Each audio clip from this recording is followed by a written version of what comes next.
रामचरितमानस की रचना संवत 1631 का प्रारंभ हुआ। दैवयोग से उस दिन रामनवमी के दिन वैसा ही होगा या जैसा त्रेता युग में राम जन्म के दिन था। उस दिन प्रातः काल तुलसीदास जी ने रामचरितमानस की रचना प्रारंभ की। 2 वर्ष 7 महीने और 26 दिन में यह अद्भुत ग्रंथ संपन्न हुआ। संवत 1633 के मार्गशीर्ष शुक्ल पक्ष में राम विवाह के दिन 7 कांड पूर्ण हो गए। इसके बाद भगवान की आज्ञा से तुलसीदास जी काशी चले आए।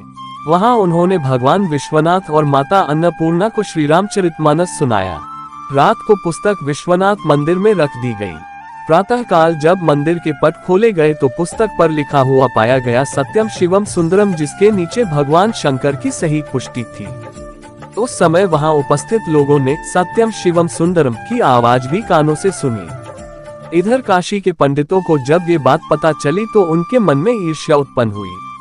मैं दल बनाकर तुलसीदास जी की निंदा और उस पुस्तक को नष्ट करने का परिवर्तन करने लगे। उन्होंने पुस्तक चुराने के लिए 2 चोर भेजे।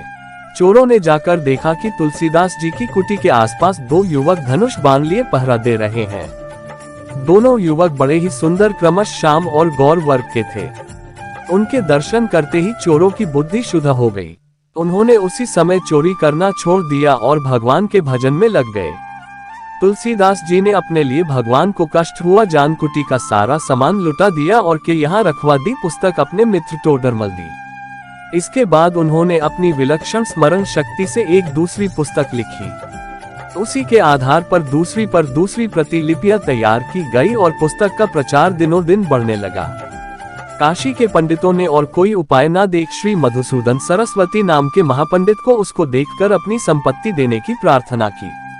मधुसूदन सरस्वती जी ने उसे देखकर बड़ी प्रसन्नता प्रकट की और उस पर अपनी ओर से यह टिप्पणी लिख दी।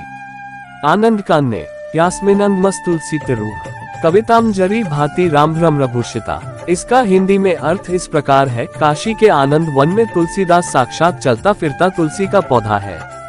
उसकी काव्य मंजरी बड़ी ही मनोहर है, जिस पर श्री राम रूपी भंवरा सदा मंडराता रहता है।